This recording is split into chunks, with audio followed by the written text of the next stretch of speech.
Sound check. Sound check. One, two, three.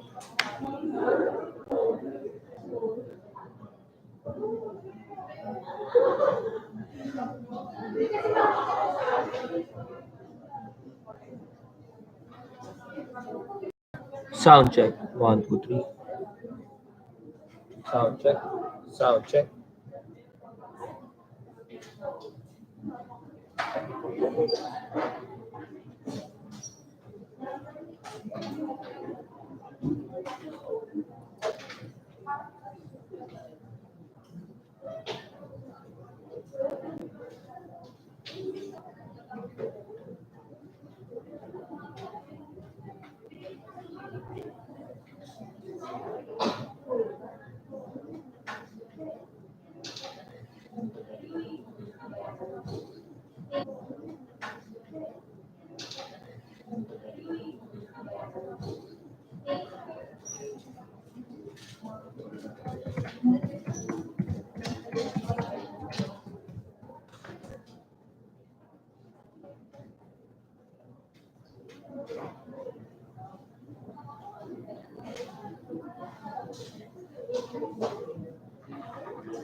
Apa sih? Apa itu? Apa?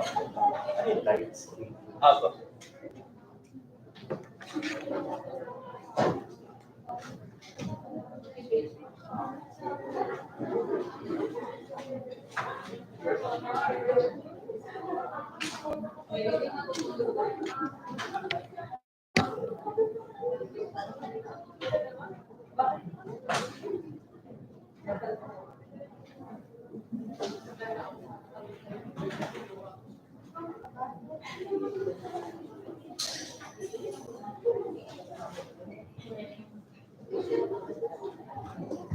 Hello. Morning. Okay, so we will begin with our lecture today for IO site. So for today, we will cover the important concepts for 7 major topics, okay, that we have discussed previously. And after each topic, we will have a short knowledge check, okay, to find out if you're able to retain and to understand some of the key concepts involved in each of the topics. So we will begin first with the foundation of IO site. We will begin with the definition, the two major definitions of IO psychology. One is from what we call the academic or research orientation definition, and the other is from the practitioner or applied orientation definition. So for the academic or research orientation definition, we define IO psychology as the study of human behavior in the workplace. So IO psychologists would utilize different types of research methods ranging from qualitative to quantitative research techniques such as the use of survey, observation, okay, statistical analysis, meta-analysis, okay, to study the different variables that may affect, okay, human behavior in the workplace. So what are some of the most commonly studied variables in IO site research? So for the independent variables, some of the most commonly studied are, okay, IQ. So IQ has been proven to have a link, of course, or relationship to effective performance because every employee needs a reasonable amount of, intelligence in order to be able to function effectively. Okay? So values, attitudes, and personality are also frequently studied. And one of the most commonly researched models in personality is the five-factor model, wherein we would like to identify what exactly are the qualities out of the five factors. Let's say, for instance, is extroversion an important factor for effective performance? Is conscientiousness? Is neuroticism, and so on? Are each of these factors important in the performance of an employee? So leadership and motivation is actually the heart of IO site. So there are a lot of studies conducted about what exactly are the traits, the behaviors, okay, or the styles of a leader that would help improve employee performance, and what exactly would motivate people, okay, so that they will willingly make a positive contribution to help the company or the organization achieve its goals and objectives. Okay? So there were also studies conducted on group or team dynamics, such as like, normally when we organize a team, how many members would be the optimal members in order to ensure that the team will function effectively and to avoid what we call loafing, okay, or groupthink, and so on. Okay? And then wellness, okay? Psychological wellness is also an important variable in the study of human behavior in the workplace. So how to combat, work stress. That's why we are able to identify and try to do research as to what are the work-life balance interventions that could be effective in helping employees cope with stress more effectively and in the process, of course, being able to enhance their performance. Okay? So job design, working environment are other factors that IO psychologists would study. Like for instance, for the work environment, what kind of work layout or office layout, even the colors that we use in the walls, okay, or what we call the time and motion study. We study how or what is the best way to operate a machine in order to achieve the most efficient performance. So these are some of the most commonly researched independent variables in IOSEC. For the dependent variables, of course, normally we would like to measure job performance or the degree to which a worker or an employee is able to perform his or her job correctly or effectively. Okay, job satisfaction, like how well does an employee like or dislike the different aspects of his or her job, such as, for instance, how well does the employee, okay, how well is the employee satisfied with his or her pay, with the working environment, working relationship, supervision by bosses and leaders and so on. So employee engagement is another variable. Employee engagement is about the level of enthusiasm that an employee has in performing his or her job. So more and more research are able to identify that uh, people are more engaged when they find a sense of meaning and purpose in what they're doing, when they enjoy what they're doing. Okay? So another would be organizational commitment or the psychological attachment of an employee to an organization. If you still remember, we discussed this several times during the mock exam rationalization. There are several types of organizational commitment. Okay, do you still remember the different types? Normative, what else? Affective, and continuous commitment. Yes. Okay. And of course, productivity. Productivity is different from performance because when you say performance, it's the ability of an employee to perform the job effectively. While productivity is measured more in terms of amount, okay, or how efficient an employee is. Okay, productivity is the amount of output that an employee is able to produce with minimum amount of inputs. When you say inputs, time, effort, okay, resources, and so on. Okay? So other variables would be like absenteeism and turnover. Of course, like for instance, when we discuss the topic on stress and employee well-being, we know that highly stressful working environment normally would contribute to high degree of absenteeism and turnover in the workplace. Okay? And there's also what we call productive and counterproductive work behavior. So these are usually we usually measure productive and counterproductive work behavior when we study variables related to motivation. If you still remember some of the topics that we discussed under motivation, like the equity theory, If people feel that they are not being fairly compensated or rewarded, they will engage in counterproductive work behavior, such as intentionally slowing down or not giving as much effort in performing their work, or even, sabotaging, what they're doing. Okay? And on the other hand, when people are highly motivated, then they tend to engage in more productive work behavior. Okay? And psychological well-being and happiness, with the advent of positive psychology, this is one of the, most frequently studied variables in IOSI.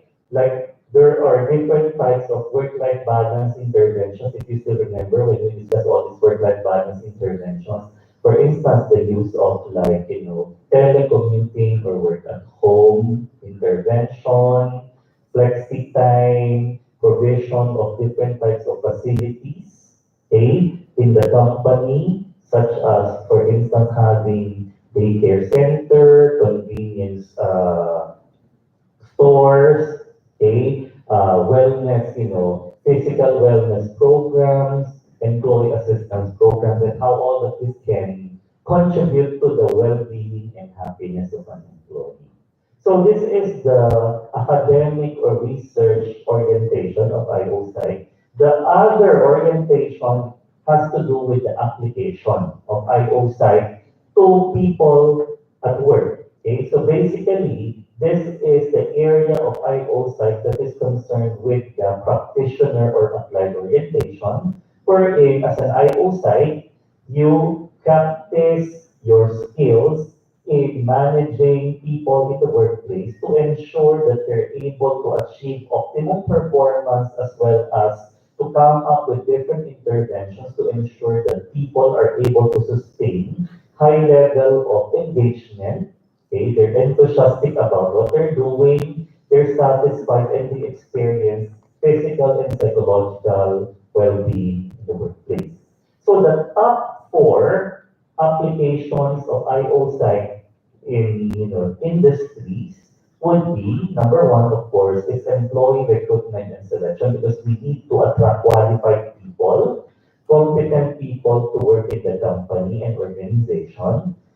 The other one is, of course, training and development. We need to constantly train and develop our people to ensure that they are equipped with the competencies, the talents needed to perform their job effectively. And of course, we also have to compensate and reward them so that they will be motivated. Okay? So this is compensation and rewards design. And we also need to manage their performance, evaluate, give them feedback about how well are they doing, so that they can continuously calibrate their performance at work. So later on, we will discuss some of the important concepts under each of the four major areas in IOSIC. Okay? So now, let's go back to some of the important figures, so influential figures who contributed to the development of IOSEC as a field. So the first, I think you had always, encountered Taylor, the name of Frederick Taylor, all throughout your math exam. Because although Frederick Taylor is not a psychologist, he's an engineer, industrial engineer, but his major contribution to IOSEC is basically he advocated the use of scientific management principles in selecting, training, hiring, compensating, rewarding, motivating people. So everything that we do in the workplace, every intervention, every practice that we do, according to Taylor, it must be studied, researched, okay? So it must be validated scientifically. That's why we have to validate the test before we can confidently use it to screen our employees. So that's the major contribution of Taylor, the use of scientific management principles in managing people in the workplace. And then Hugo Munsterberg's major contribution is that he wrote the first book, which actually started the field of IOSAT. So his first book is entitled Psychology and Industrial Efficiency. So in his first book, he discussed about how to find the best person to produce the best work and how to improve motivation, performance, and efficiency of people. So actually, Hugo Munsterberg's book, launched IOSITE as a field. It started, IOSITE as a field, the application of psychological principles to people in the workplace. So if Munsterberg wrote the first book, Bingham started the first academic program in IOSITE, in applied psychology. So Bingham is also instrumental in facilitating the development of the first IQ test. So it's a team, and Bingham is one of the team members who developed the Army Alpha and the test, which you know that this is the forerunner of the use of IQ tests in industry. Okay? And then, if Bingham started the first academic program, Cattell founded the first company that provides psychological services, research services to businesses and industries, which is the Psychological Corporation. And even until today, if you look at a lot of the test materials that you're using, it's copyrighted, it belongs to the Psychological Corporation. Okay? And then, Walter Dill Scott is the first guy who actually advocated the practice of IO psychologists in the industry because he started deploying psychologists to companies and businesses, and to facilitate practices such as personal selection, compensation and rewards, and even in advertising. So nowadays we have the human resource practitioners in the company. This is actually the trend is actually was started by Walter Gilstad because he was the first guy who started the deployment of psychologists to work in businesses and industries. So Munsterberg wrote the first book. Bingham, he started the first academic program. He also participated in the development of an important test, psychological test, that contributed to the trends in psychological testing in industry. And then we have Scott, who started the practice of psychology in businesses and industry. And Mayo, Elton Mayo, again, his name kept on coming up in all your exams because he is actually the founder or the pioneer of what we call the human relations movement in IOSA. So when we talk about human relations movement, his research identified the importance of psychological and social factors to people at work. Although his research was originally intended to study the effect of lighting on productivity, his research conducted at the Western Electric Hawthorne plant, but later on he discovered that it's not the lighting that's affecting the productivity of the people, but the fact that the people know that they are being observed alter the way they perform their work. And this is what we call the Hawthorne effect. Like people would change their work performance and behavior when they know that they are being observed or when they know that they are being paid attention to.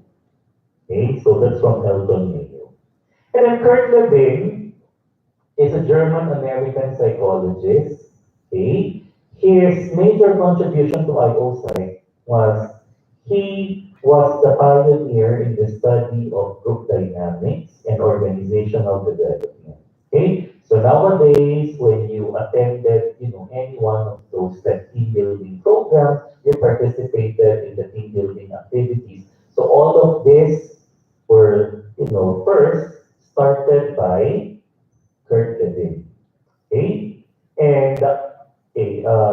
OD as a field, Kurt Levin also made a significant contribution. So when we talk about OD, it's the systematic improvement of an organization using scientific method that you conduct a research to diagnose the problems in an organization, and then you identify and implement specific interventions. Okay, that's why he has this model of, remember, the three-step model in organizational change. What are those? Unfreezing, change, and freezing. Okay? And then the last one is Max Weber. So Max Weber is actually a sociologist and not a psychologist, but his contribution to IO psychologists is very, very extensive. Since Max Weber developed the theory of what we call the bureaucratic model. So the modern organizations that we all witness today, in an organization, there's a structure, there's a hierarchy, like there's the president, vice president, senior managers, junior managers, senior super. All of this type of structures are actually pioneered by Max Weber. And he also, one of his assumptions for an effective and efficient organization is that in a company or organization, people must have specialized roles. That's why employees in the companies are divided according to their area of specialization of the finance and accounting, the HR, IT, production, marketing, and so on. Okay? And then there should be division of labor. That's why within, let's say for instance, HR, there are people who are in charge of recruitment and selection, people in charge of training, people in charge of compensation, and so on.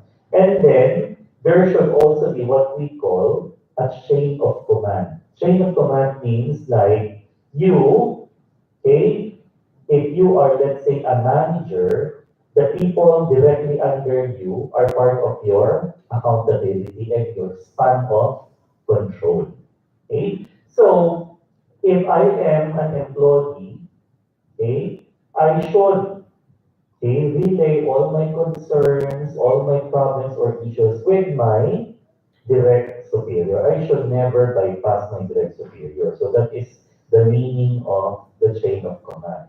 Just like if you are the boss, even if you are the boss, you should not bypass your immediate subordinate and go to your subordinate's subordinate.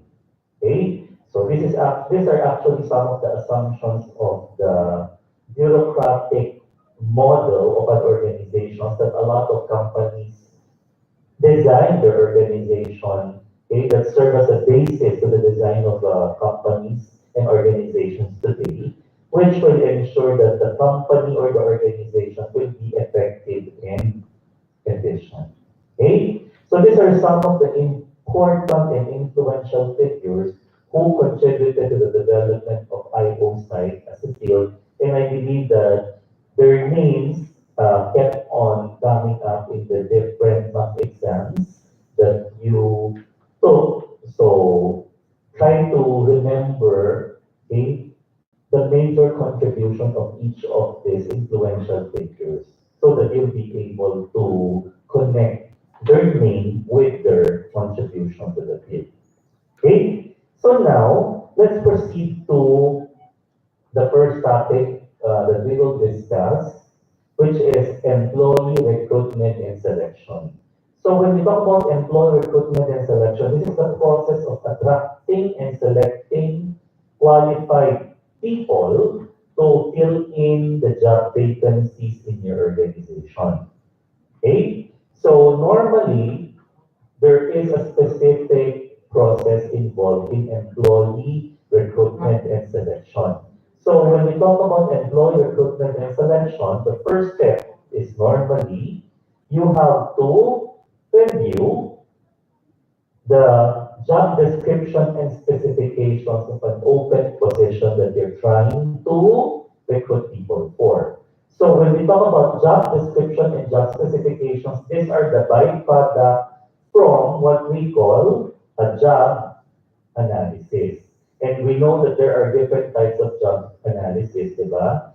Task-oriented and person-oriented. In a task-oriented job analysis, the objective is to be able to identify the duties and responsibilities, okay, to be performed in a specific job. And then for the person-oriented job analysis, we want to identify what exactly are the qualifications, the competencies, the talents, okay, the physical, psychomotor requirements needed to perform the job effectively. So these are part of the job specification.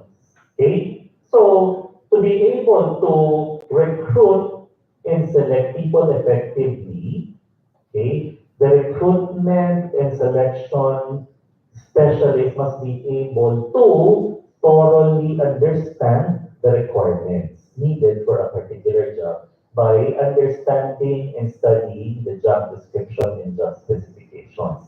Once, okay, there's a mastery of what exactly is needed, then the recruiter can start to plan and launch a targeted recruitment strategy. So you know the kind of people that you need. Now, you will have to identify what would be the best way and where can you reach and contact the people that you need. For instance, if you need fresh grads, so it's very easy. Okay, automatically your recruitment strategy should be campus recruitment. If you need the highly technical people, where would you go? You would look for professional organizations that these technical people belong to. Like if you need accountants, you go to an association of accountants. You need psychologists, you go to an association of psychologists. So that will be the most targeted recruitment strategy. Okay?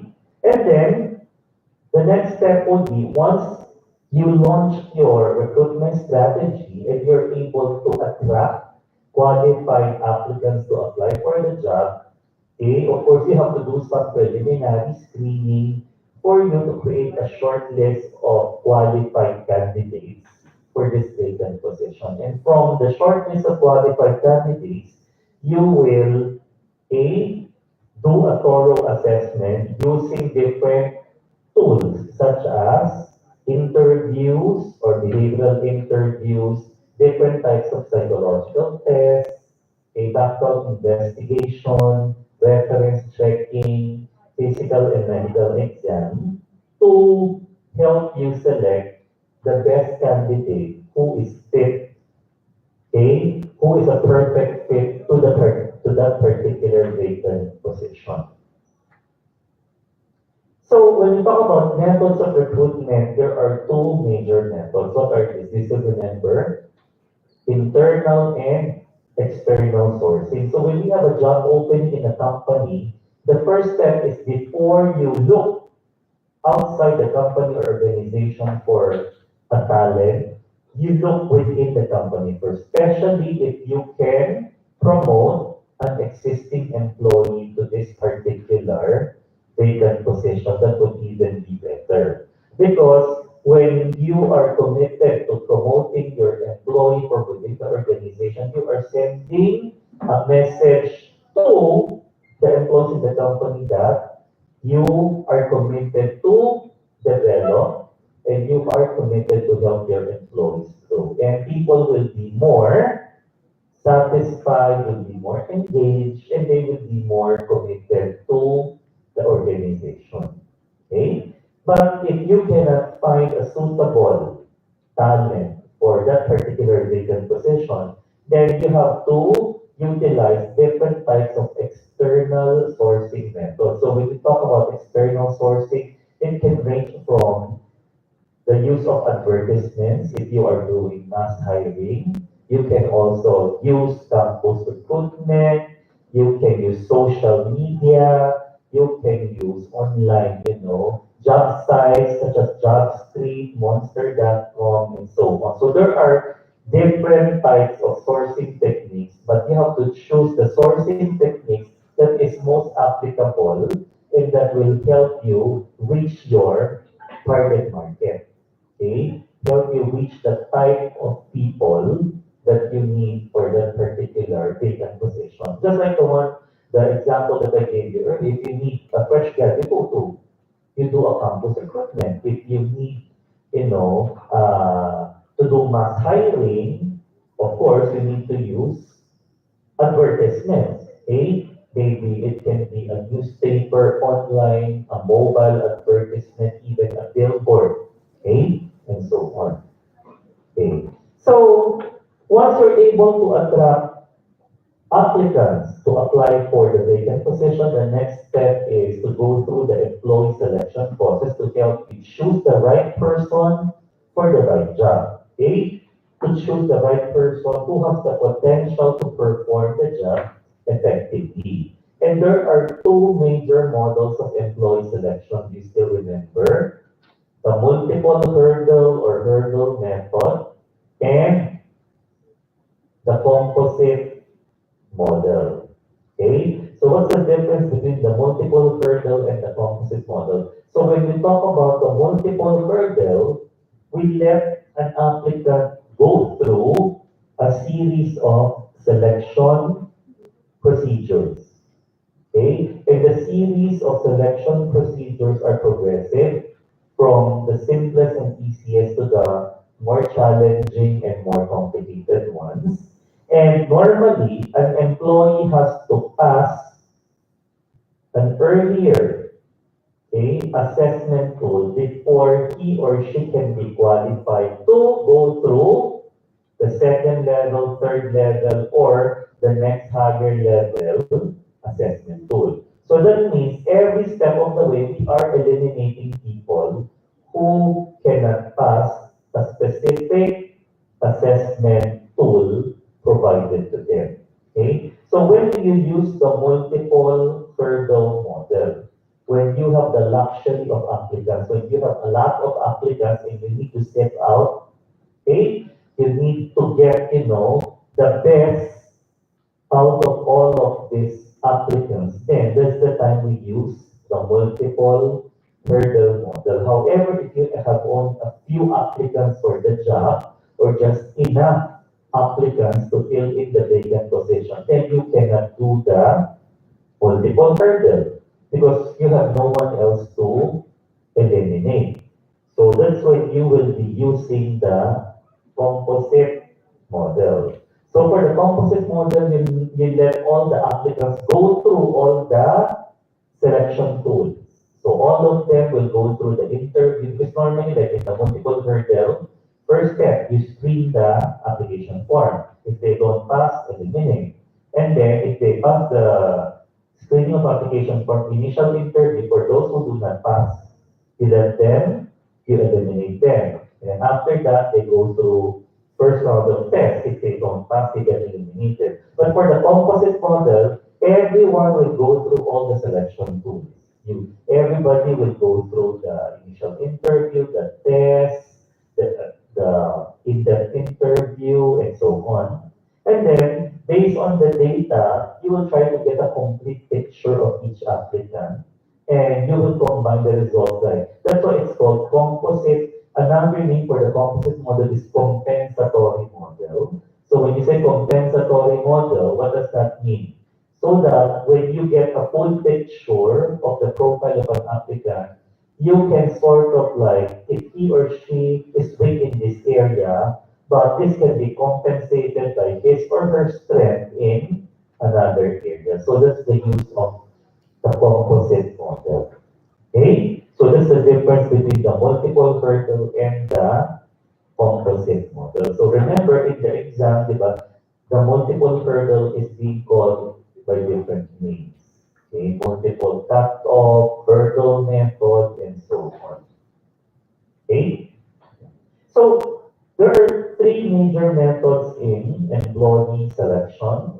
One is, of course, paper screening. So when we talk about paper screening, we talk about screening of application blanks. Okay, and then we have what we call the employment interview and a testing. And the last step is to validate the data or information that we gathered through the initial screening, interview, and test. We do reference checking and background investigation. So normally when we talk about screening of application form, remember what are the types of form that we discussed? Types of application form. One is what we call the BID or biographical information blank. A biographical information blank is normally what? In nature. It has more close-ended than open-ended questions. So mostly it's, multiple choice format. And then another type of form that is commonly used is what we call the weighted application plan. In the weighted application plan, like you would first conduct a study or research about what variables are important for the performance of a particular job or a particular position, and then you will give weight to each of these variables. Okay? Like for instance, for a particular type of job, you will try to conduct, for instance, you would like to hire customer service representatives for a particular, company, and you will study first your among your existing employees. Okay, what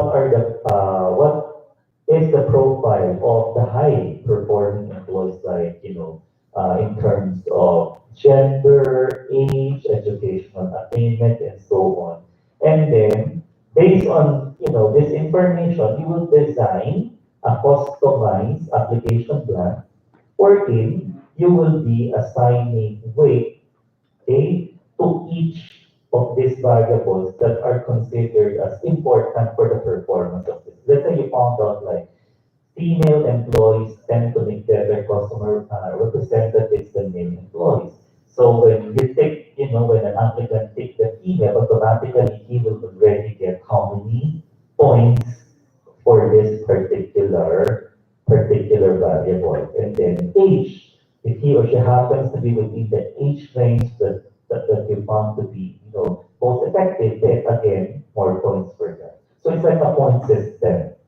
Okay, so that's the use of the weighted application plan. Okay? And then, normally, after an applicant passes through the initial screening, the next step is to use an employment interview in order to identify or to assess if an applicant possesses the competencies needed to perform the job effectively. One type of employment interviews that is being used by IO psychologists because of its being objective, being structured, being effective in assessing and selecting the right people is what we call the behavioral interview.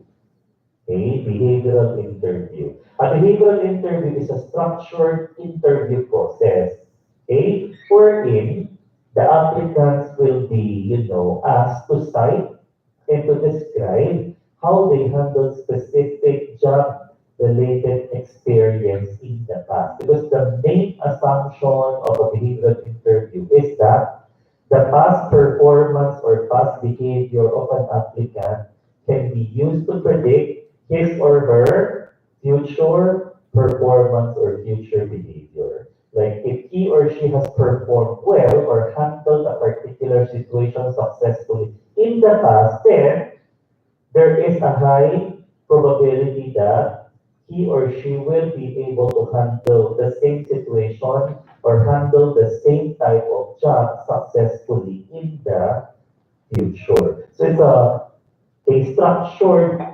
interview wherein you will try to draw out the past experiences, the past performance and past behavior of an applicant in order to predict and to determine his or her future performance. So that's the use of the behavioral interview. In fact, some companies who cannot afford to use psychological tests because it's very expensive, then they would use behavioral interview as an alternative to assess their, applicants. Okay? And then, aside from the behavioral interview, another selection tool that is frequently used is the use of employment tests. There are different types of tests that we use Number one would be the cognitive ability test. So when we talk about cognitive ability test, this includes what? Of course, IQ or intelligence test.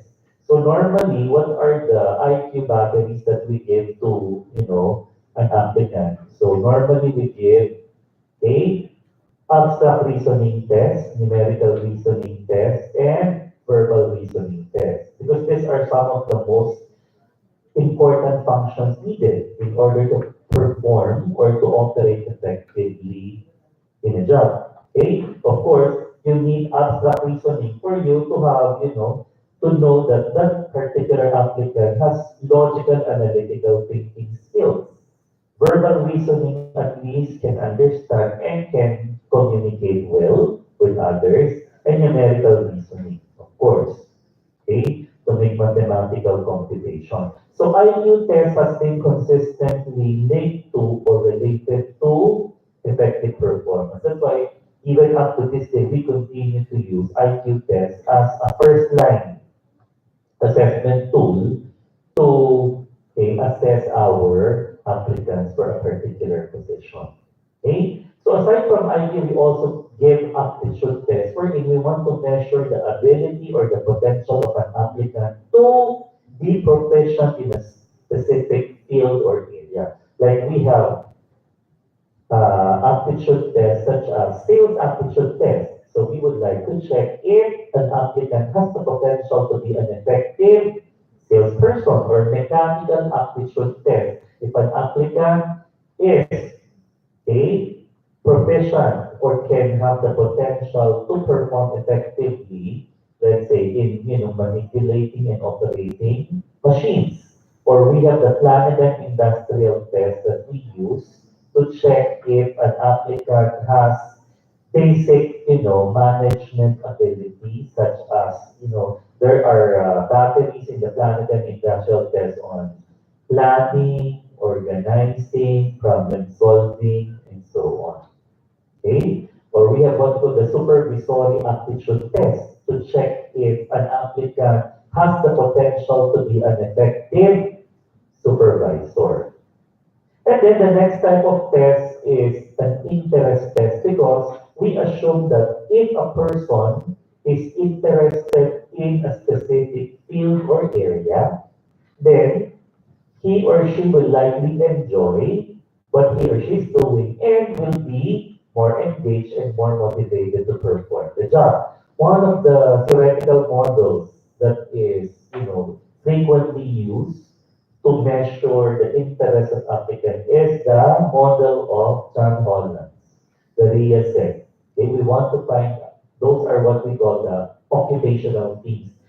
I think you remember that because we discussed that extensively. What is the meaning of RIA set? We want to find out if an applicant will fit into any of these occupational themes. Okay?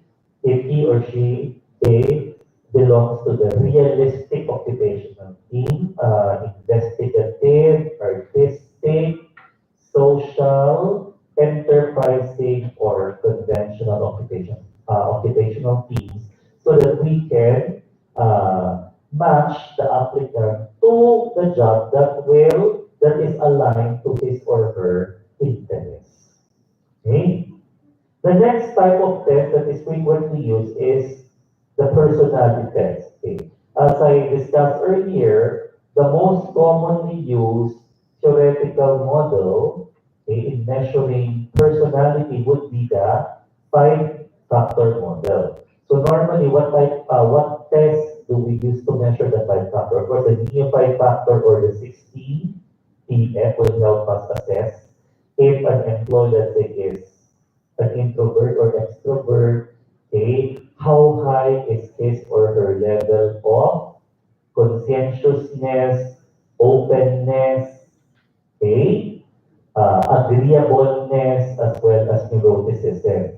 So normally we would like to look for an applicant who is, because this factor is always important for any employee of any type of job. High levels of conscientiousness, which means this person is systematic, organized, and someone you can rely on. Okay? And then of course, you want to look for an applicant who is low in neuroticism. Because when an applicant is low in neuroticism, what does that mean? He or she is emotionally matured and stable or has a relatively higher degree of emotional intelligence. And someone who is reasonably agreeable, which means he or she can effectively get along well with others. Okay? So for the E, the extroversion and openness, so that is job specific. Some jobs would require an employee to be an extrovert. If a job that involves a high level of interaction with others. Okay? And openness is again job specific. Some jobs require employees to be more innovative and creative, but others don't. Okay? Because other jobs would require an employee to stick to a fixed set of standard steps and procedures. So you cannot be very, very high when it comes to openness because you cannot deviate from or violate the rules and procedures in performing the job. Okay? And then, aside from personality tests, the most valid, because it's directly connected to the job itself, is what we call a job performance test. It measures the ability of an applicant to perform a task. Like for instance, if you're hiring a data encoder, the best test to use is a data. You ask the applicant to perform a data encoding task. Okay? If you're hiring a driver, a driving test. Okay? So it directly measures the skills needed to perform the job effectively. So that's the job performance test. The next type of test is an assessment center. Normally, we use an assessment center to assess okay, management level applicants or applicants who are applying for a leadership management role in a company or organization. Because the assessment center basically measures leadership ability, problem solving, and decision-making ability. So some of the tools being used in an assessment center, it includes a combination of interview, there's testing, but the most salient features of an assessment center is the use of an in-basket, wherein an applicant will be given a series of, let's say, emails in an inbox. Each email has a specific concern or issues or problem, and the applicant has to write like a solution or how he or she would handle each of this issue or concern. Another one is a group simulation activity, which is known as a leaderless group. Like you will have four applicants for a management position. You will put them in a room, you will give them a task, but you will not assign a leader. But you will try to observe who among them emerge as a leader to facilitate the group to effectively accomplish the task. So that is what we call the use of the leaderless group, which is a type of group simulation activity, okay, to assess the leadership ability of the applicants. So that's the use of the assessment center.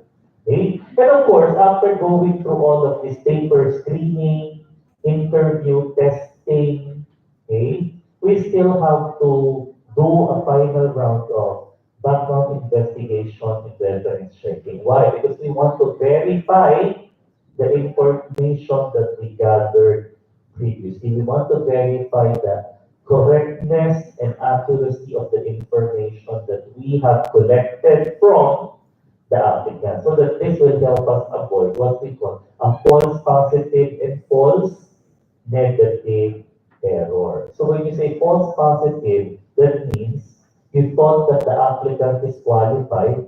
That's why you endorse the hiring of that applicant. But later on, you found out that no, he or she is actually not qualified. For the false negative, you thought that an applicant is not qualified when in fact he or she is qualified. So you lost a good talent, a perfectly good talent. Okay? So the background investigation and reference check will help us verify the correctness and accuracy of the information that we are able to gather and to avoid what we call the false positive and false negative error in hiring. Okay? So now we will do a knowledge check for this segment. This time, this will not be in the form of fill in the blanks or not in the form of multiple choice, but it's an open-ended question. So you can choose either to get a sheet of paper and write a 2 to 3 sentence answer to the question that I'm going to flash on the screen, or you can get a partner and try to answer the question together with your partner, whichever is more comfortable for you. Okay? So this will help us check how well did we understand and retain the information. Okay, so I'll give you 10 to 15 minutes per day. Okay?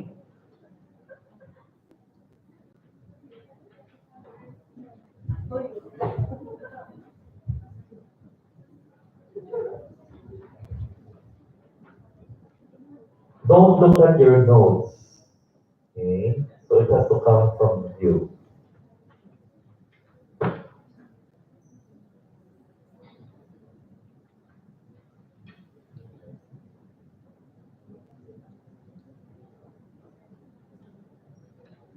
So if you can answer these questions correctly, whatever type of multiple choice questions that you encounter will be very easy for you.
Okay, let's try to answer the questions. So for question number one, what is the typical recruitment and selection process? Bibigay ko sa inyo yung microphone.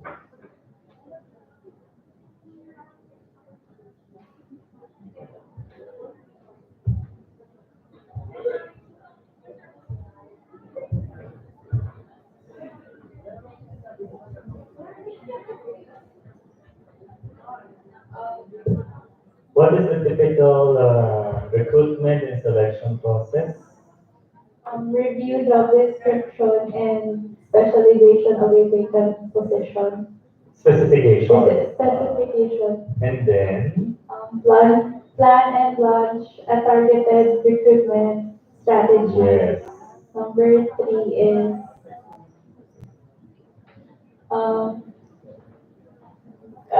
create a short list of a qualified candidate Very for the good. vacant position. And And then, then the last is assess and select the best candidate for the vacant position. very good. Okay. Perfect. Well, how about the second question? Second question.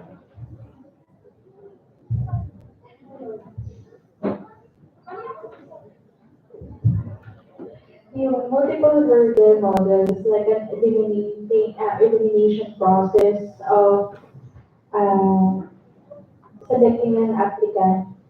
Uh, okay po ito kapag marami kang mga applicants. So multiple hurdle, there are series or there are stages, okay, in the selection process wherein an applicant will be eliminated if he or she does not pass a specific stage of the process.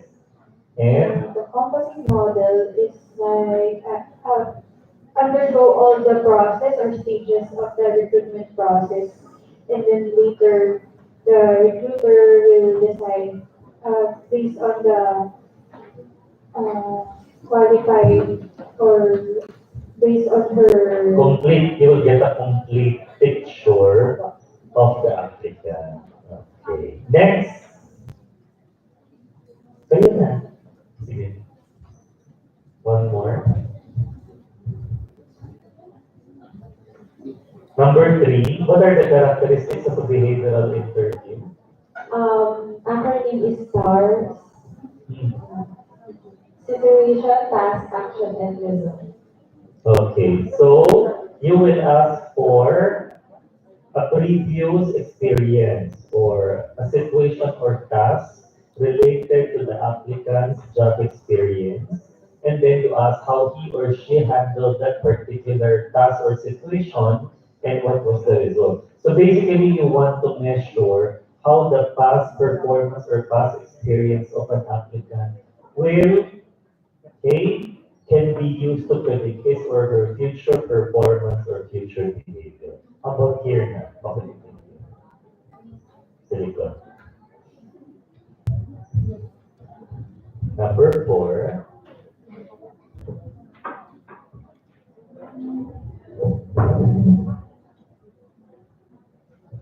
Different types of employee testing tools, cognitive tests, Yes. aptitude tests, interest tests, personality tests, job performance tests, assessment centers. So IQ test is used to measure the general mental ability, di ba? While aptitude is used to measure the potential to succeed in a specific field. Okay? An interest test is used, of course, to measure the preference of an applicant to do certain types of activities related to a particular job or occupation.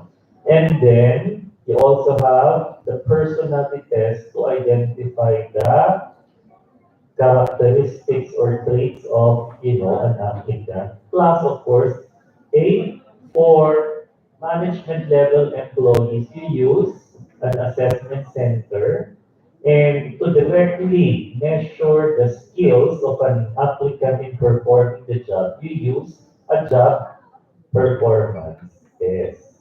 Okay? Okay? So now let's move on to the next topic. So the next topic is employee training and development. So once we have hired, a new employee, of course, the new employee has to go through training and development activities to ensure that he or she will be competent to perform the job effectively. So when we talk about training and development, we talk about organized learning activities.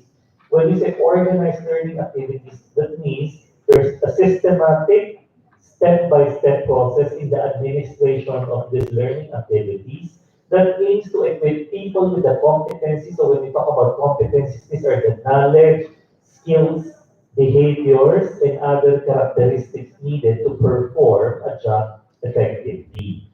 So the difference between the word training and the word development is that, for training, the objective is to equip an employee with the competencies to perform a current job.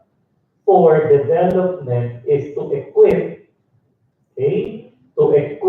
an employee with the competencies needed to perform a future job. That's why you have management development program. You are developing these employees to be future managers. But right now, they are not yet managers. Pag training, in the present yung application. Pag development, in the future. Okay, so that's the difference between training and development. So since we said that training and development is organized learning activities, that's why there's a process or a model that we follow. And you still remember the model, ADI. Diba? Ano yung ADI?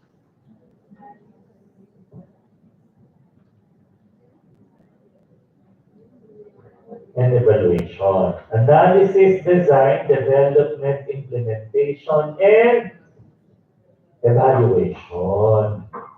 Okay? So the first step in developing training and development programs is to do an analysis of the training needs and requirements. And there are 3 levels of analysis. What are these 3 levels of analysis? Do you still remember?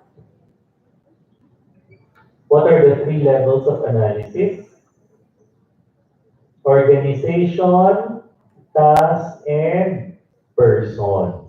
So for the organization analysis, the objective is for us to identify organizational issues that will help us come up with a training and development program that will help fulfill the mission, the vision, the values, as well as the long-term and short-term plans of the company and the organization. Okay, so that's the objective of organizational analysis. For the second level of analysis, task analysis, the objective is to help us identify what is the best way to perform the job, the best practices, the do's and don'ts in performing the job. So that when our training program is a skill-based program, we will be able to impart to our participants the best and the most efficient skills in performing a job effectively. The third level is person analysis. Here, we would like to assess or identify the profile of our participants so that we can customize the training program or training activities to the types and to the levels of our participants. For instance, if you are giving, let's say, for instance, language training, okay, or English proficiency training to your participants, before you can come up with the right program for the participants, you have to assess what's the current level of English proficiency. So if you have 100 participants, chances are they would belong to the different levels. So after giving them a test, you will be able to classify who should go to the basic class, who should go to the intermediate class, who should go to the advanced class, because that is the most suitable level for them. That's the purpose of doing a person analysis. So after we did, okay, the training needs analysis, the next step is to design the training program. So when we talk about designing the training program, here we talk about defining the training objectives. Objectives are actually the outcome or the output that we want to achieve through our training and development activities. The content for the topics to be included in the training course, as well as the training methods that we will be using. Okay? So there are two types of training objectives. Do you still remember what are the two types of training objectives? We have what we call the terminal and the behavioral. So the behavioral objectives are the desired on-the-job actions that you want your participants to demonstrate during and after the training. So here, okay, we would like to specify what exactly are the behavioral changes that we want to see in our participants after they go through the training. We want to see that they're able to demonstrate the desirable on-the-job actions. Okay? On the other hand, the terminal objectives specify how the training itself will be of benefit to the company or the organization. Right? Will it help the company generate more sales, save more, money, save on expenses, uh, increase the level of customer satisfaction, okay, improve the image of the company, and so on. So this will be included in the terminal objective. So normally, terminal objective is associated with impact evaluation, which we will discuss later. Because impact is the ultimate outcome that we would like to achieve with our training. While behavioral objective is associated with behavior evaluation. We want to see behavioral changes of our participants after they go through the training. Okay? The third step is the development stage wherein we develop learning activities, we prepare the course materials and instructor's guide.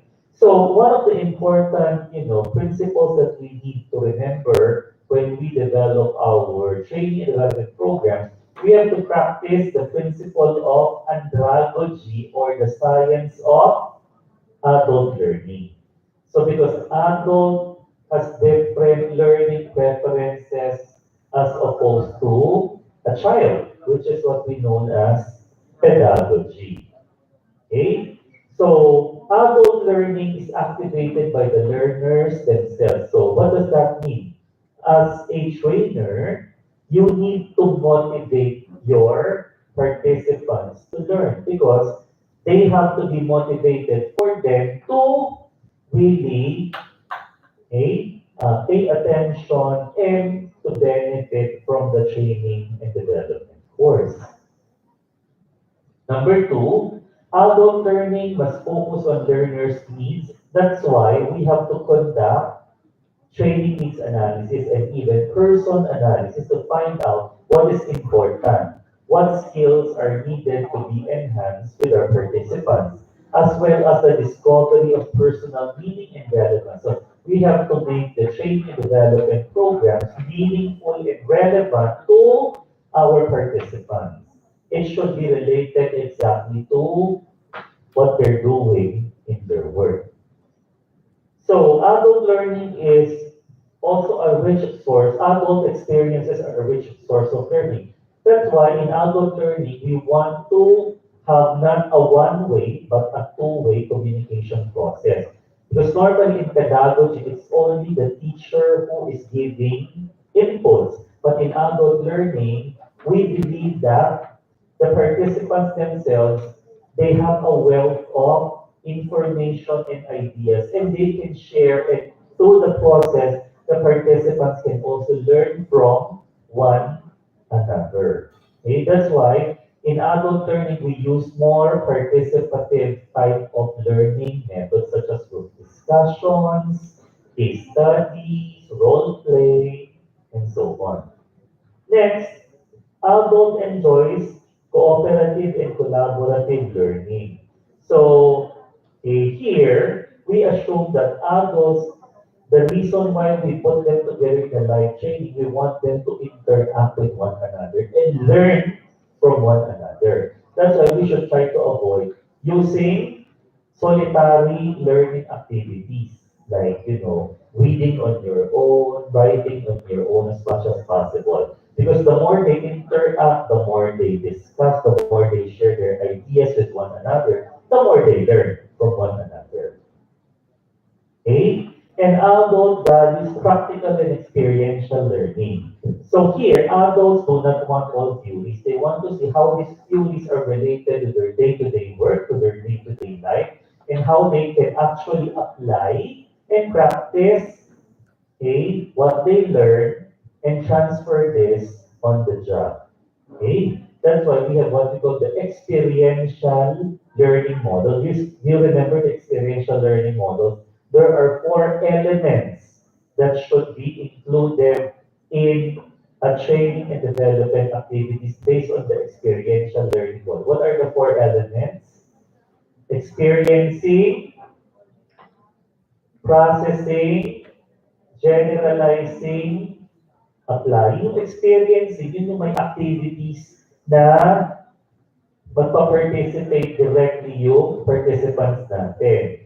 Processing is trying to ask questions and identify what the participants have learned or realized from this activity. Generalizing is more of giving inputs and lectures to the participants, while applying is for facilitating the participants to come up with an action plan to apply what they learn to help them improve their job performance. Yan yung four elements of experiential learning. Okay? So, based on the experiential learning methods and andragogy adult learning principle, here, we talk about the importance of selecting the right training methods that is most suitable for not only for the topics that you will deliver, but for the type of participants that you have. So, what are the different types of training methods, like the use of a training presentation, which is a combination of lecture, demo, and audio-visual presentation. So this is most suitable to deliver technical subject matter or technical topics. Next would be group discussion. So the objective is to draw out information, ideas, and realizations from your participants. Okay? To get them talking, to get them to share, to encourage them to express their thoughts and ideas during the training program. So the use of group discussion. Next is the case study. Here we give the participants, problem situation, and we give them some details regarding the problem situation, and we ask them to analyze what would be the best way to resolve the issue or concern. So here we're basically helping the participants develop their problem solving and decision making skills. Next is simulation. Simulation is being used when you need to learn how to operate a machine or equipment, okay, and to perform a task effectively in a simulated work environment. Like before you will be allowed to, if you're in a pilot training, before you will be allowed to fly a real airplane, which could be very dangerous, risky, and expensive, you first learn, okay, your skills, the basic skills, in a simulated cockpit. Okay? Simulation also has other names. Ano yung other names ng simulation? Vestibule training. And it must have what we call physical and psychological fidelity. Physically, it should look like the real thing, and it should also feel like the real thing. That's the psychological fidelity. And then role play is normally used to help the participants develop interaction skills or people management skills. Okay? Yeah. And then active learning group games, or otherwise known as SLEs. SLE stands for structured learning experiences. These are indoor and outdoor games that are usually used to challenge the participants physically, mentally, and emotionally. So these are normally used for team building as well as leadership training or self-awareness training. And then we also use nowadays more and more of what we call e-learning, the use of computers and networks to deliver training content. What are the different types of e-learnings? Remember, we have the CBT, or what we call the computer-based training or program instruction, wherein a course where is saved or stored in the hard drive of a computer. And we also have synchronous and asynchronous e-learning. Synchronous is when the participants have real-time interface, that they have a virtual classroom, video conferencing facilities. Pag asynchronous, the participants do not get to interact in real time. However, they can still communicate with their fellow learners through other platforms such as through chat rooms, discussion boards, emails, and so on. Okay? And nowadays, more and more companies are using a combination of e-learning and live classroom training. And what do we call that? We call that, ano tawag doon? Blended learning. That's what we call blended learning. And remember that. Okay?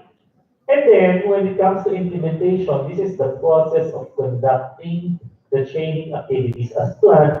So once we implement the training program, the next step is to evaluate the effectiveness of the training program. So when we talk about evaluating the effectiveness of the training program, there are several levels of evaluation. Meron tayong tinatawag na formative, meron ding formative evaluation, summative, and cost-effectiveness evaluation. So yung formative evaluation is you are already evaluating the training program in the process of developing it. Okay? Katulad ng when you are pilot testing your training program, that's a form of formative evaluation. Yung summative naman, you evaluate a training program after you have implemented it. So, okay, examples of summative training evaluation would be like knowledge evaluation or behavior evaluation. Yung cost effectiveness naman, yun yung gusto mong malaman kung nag-ROI ka ba. Is that company able to benefit from the training program after all the investment it has given, okay, for the training? So that's the cost effectiveness evaluation. So according to the model of Donald Kirkpatrick, ito, okay, when we evaluate the training program, we have to use the 4 levels of evaluation to comprehensively evaluate a training program. So what are the 4 levels? The first level is the reaction level. Basically, what do we do in the reaction level evaluation? We want to know the perception of the participants about the program. Let's say, if the program is, able to achieve its intended objectives, we want to know the participants' perception about the uh, facilitator or trainer, about the training content, if the training methods are suitable, and so on. So in here, we use a standardized survey questionnaire to assess the reaction of the employees. Next, knowledge evaluation. So here we want to know if the participants are able to retain the information that they learned from the program. That's why what we're doing, like a knowledge check, is a form of knowledge evaluation, like using paper and pencil, okay, or practical exam to assess the knowledge of the participants. Okay? The third level is the behavioral evaluation. So here we want to see if there are actual behavioral changes, okay, among the participants during and after the training program, like using like a behavioral rating form. Let's say we gave, participants a, training on customer service. So before the training, we try to ask, let's say, the immediate supervisor of the participants to rate the customer service skills or customer service behavior of the participants. And then after the training program, we will ask the immediate superior to rate again the customer service behavior of the participants to see if there is an improvement in terms of demonstrating the desirable, okay, on the job behavior or positive customer service behavior. That is behavioral evaluation. And lastly, it's impact evaluation. Cost effectiveness evaluation is a form of impact evaluation. So here we want to check if the training program is able to bring about benefits to the company or to the organization. So one way of checking your impact would be to assess if you're able to reach your terminal objective. So normally, what are the indicators of impact evaluation? That it can be amount of sales that you were able to generate, levels of customer satisfaction, the degree to which an employee is able to perform his or her job effectively, as well as efficiency. So that has to do with productivity or the quantity of work as well as the quality of work. Others would be more on, let's say, for instance, being able to help the company generate higher levels of profit, to lessen the expenses, to be able to generate a more positive image of the company, and so on. So those are the 4 levels of evaluation under Kirkpatrick's model. Okay? Reaction, knowledge, behavior, and impact evaluation. Okay? So let's do a knowledge check now for this particular section. Again, you can get a sheet of paper or you can answer the questions together with your partner.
Next group, question number one.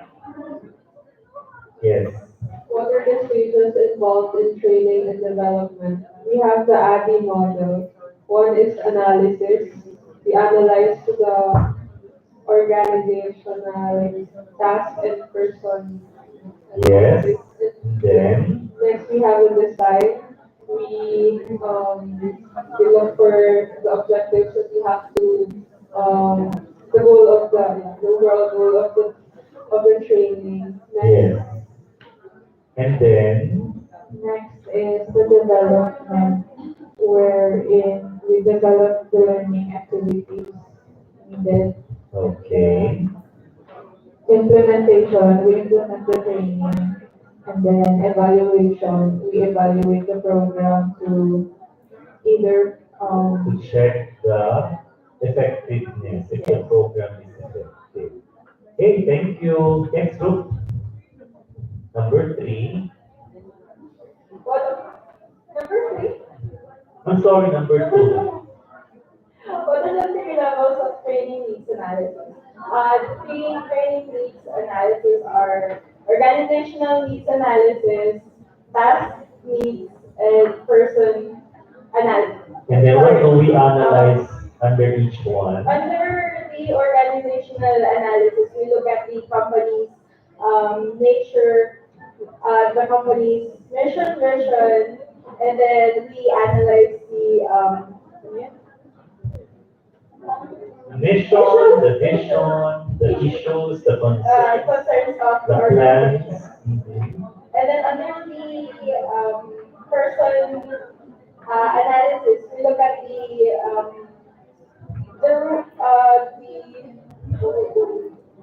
experience, the level of competency of the person, the basically we look for areas for improvement of the person.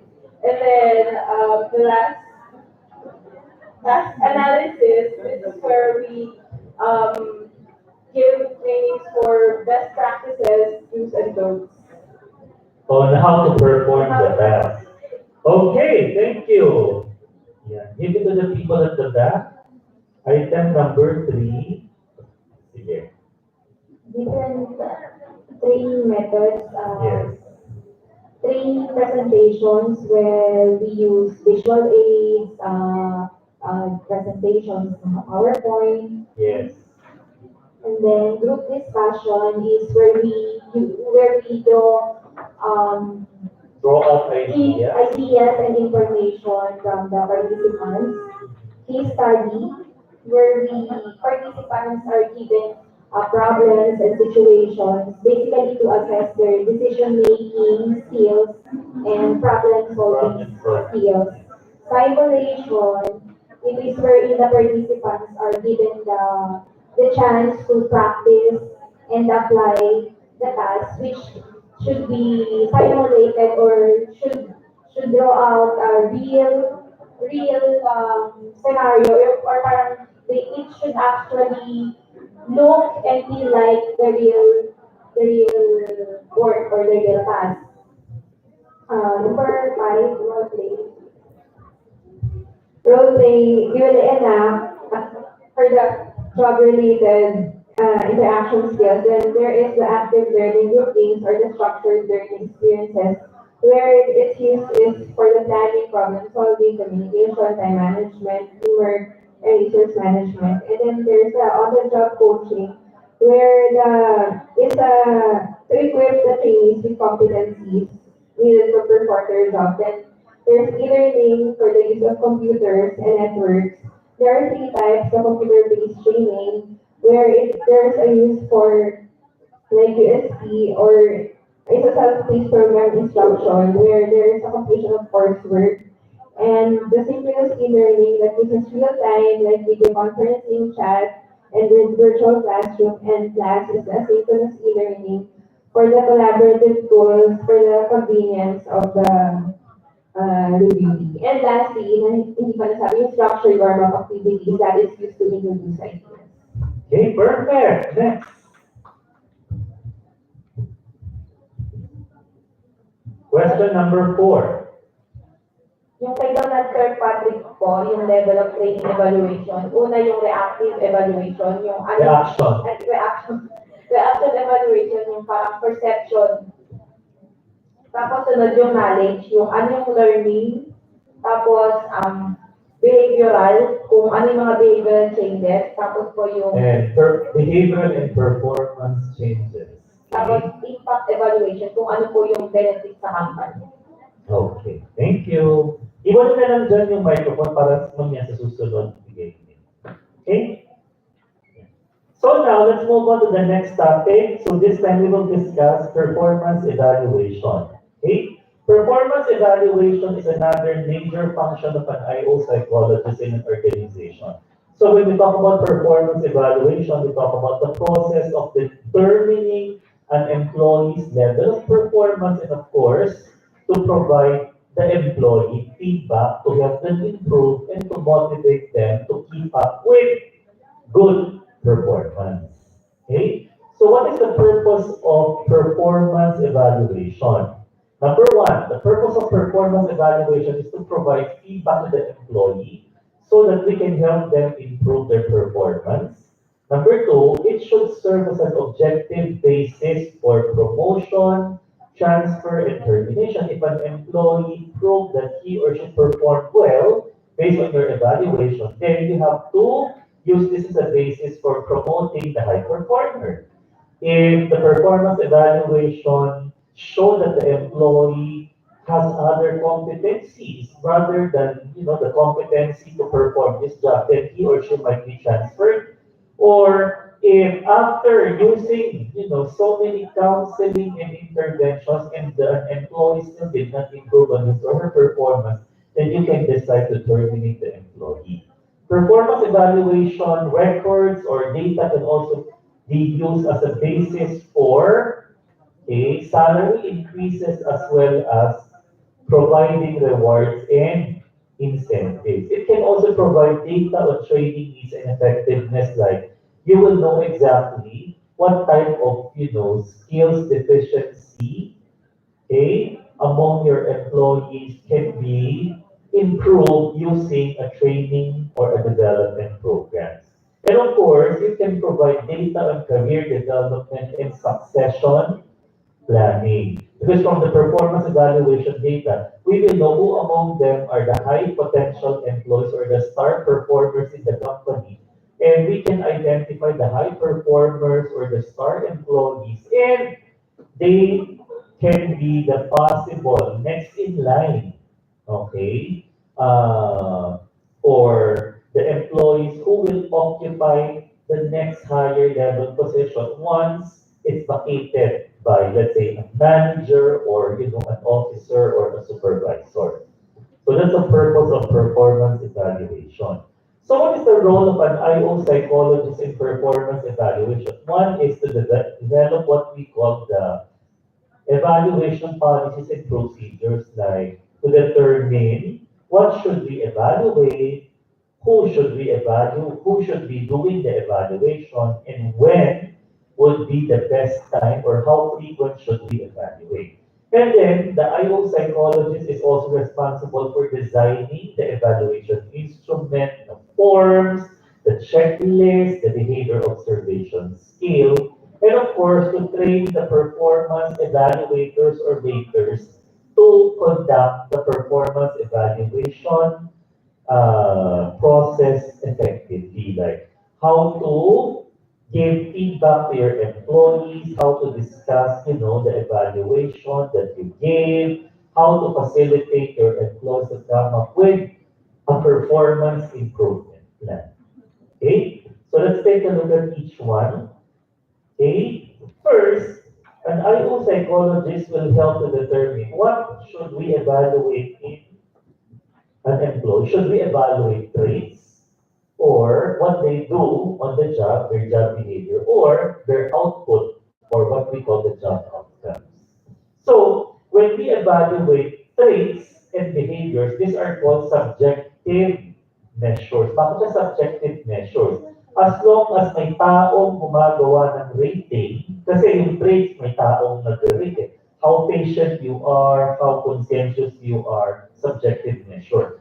Ang behavior is may observer ka rin na nag-rate. How frequently you demonstrate a specific behavior. So that is considered as a subjective measure. Pag yung outcome, yung output, actual output ng empleyado. So that is an objective measure. Kasi wala nga yan eh, human nature. Whatever outcome or output there is, that's it.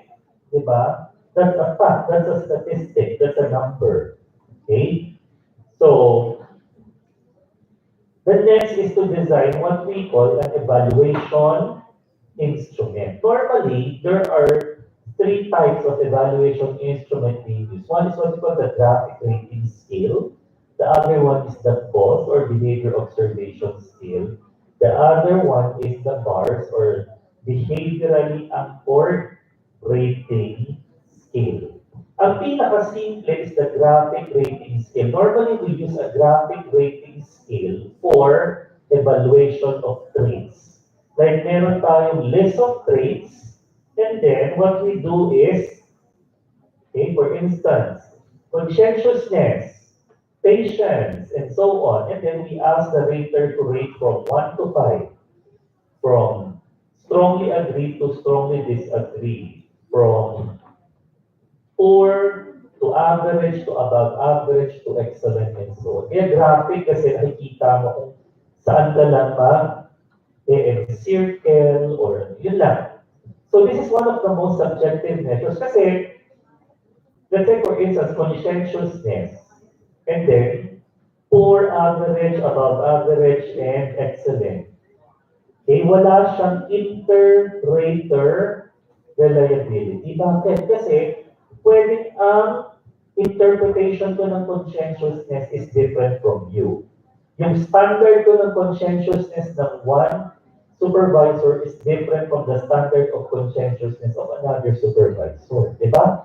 So this is a very subjective way of evaluating the performance of an employee. So it's not recommended, this is not highly recommended since hindi mo mabibigyan ng justice yung performance ng employee when you use this type of performance evaluation system. Okay? The next type of evaluation instrument is the behavior observation set. This one is a little bit more rigorous na siya, no? So here you identify a series of desirable on-the-job behavior and you ask the rater to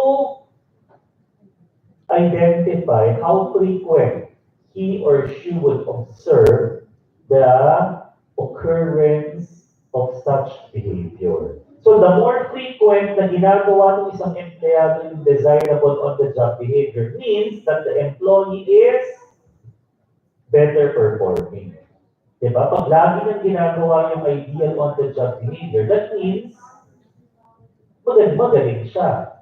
But it does not necessarily tell you about the output. Pwede ginagawa niya ng tama lahat, pero wala pa rin output. Diba? So that's the behavior observation skill. The third one is what we call the behaviorally anchored. Ito mas detailed pa kasi sa behaviorally anchored rating scale, you provide a behavioral definition for each performance level. So dito may level, let's say for instance attendance, merong 5 levels. So, exceptional, highly effective, effective, medially effective, and not effective. So, for each one, ang gagawin mo, meron ka pang specific behavioral definition. So, it's an improvement of the graphic rating scale. Kasi yung graphic rating scale, wala siyang description, di ba? Dito sa behaviorally anchored rating scale, may rating siya, kasi sa graphic rating scale, yun lang, makikita mo exceptional, highly effective. Bahala na yung rater ma-interpret. Pero sa behaviorally anchored rating scale, anong nangyari? Dinagyan mo na ng specific behavioral definition ang bawat isa. So, mas specific siya. Okay? So, each level of performance has a specific behavioral definition. So, that is the behaviorally anchored rating scale. Of course, ang pinaka rigorous and valid among the three would be the behaviorally anchored, but it is the most complicated to develop. It takes more time, more research, and more effort. Okay? Yeah. However, a lot of companies nowadays are using a combination of behavioral evaluation with what we call outcome evaluation. Ang outcome evaluation, check din natin, hindi lang kung ano yung ginagawa ng empleyado on the job, but we're also checking the output of the employee. So here we use a system that is known as MBO, or Management by Objective. So sa Management by Objective, each department, each employee in the company has a specific set of objectives that he or she has to achieve or to accomplish. Yung tinatawag nating performance targets. And the employee will be measured as to the extent that you are able to reach your target. So 100% yung target na. Let's say, you work as a recruitment officer in a company. Ang target mo is to be able to have 100 hires, qualified hires per month. So, na-reach mo ba yung target mo 100%? Or 70% lang, or 60, or 50. So, naka-quantify mo yung output ng empleyado. So, yan yung management by objective. You determine or evaluate the output of the employee. So, a lot of companies nowadays use a combination of behavior evaluation of job behavior and evaluation of job outcomes. Pero, very rare na yung gumagamit ng evaluation of traits kasi sobrang subjective. Sobrang low-tech na yung kumpanya gumagamit ng ganung klaseng instrument, yung evaluation of traits. So, combination of job behavior and job outcomes.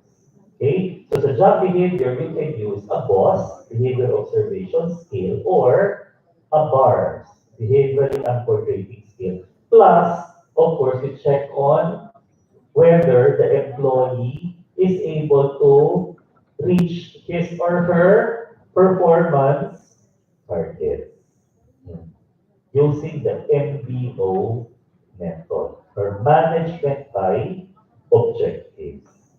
Okay? So another issue that has to be determined by the IO psychologist would be, when should we do or perform the evaluation?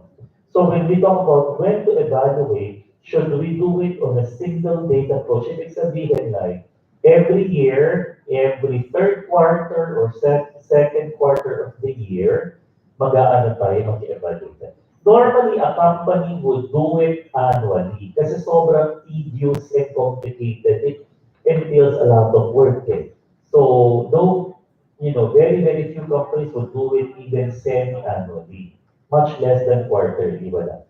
Normally, it's an annual performance evaluation done on a pag sinabi natin single day, hindi in one day. So, normally, within 1 week or a month, yun yung performance evaluation month.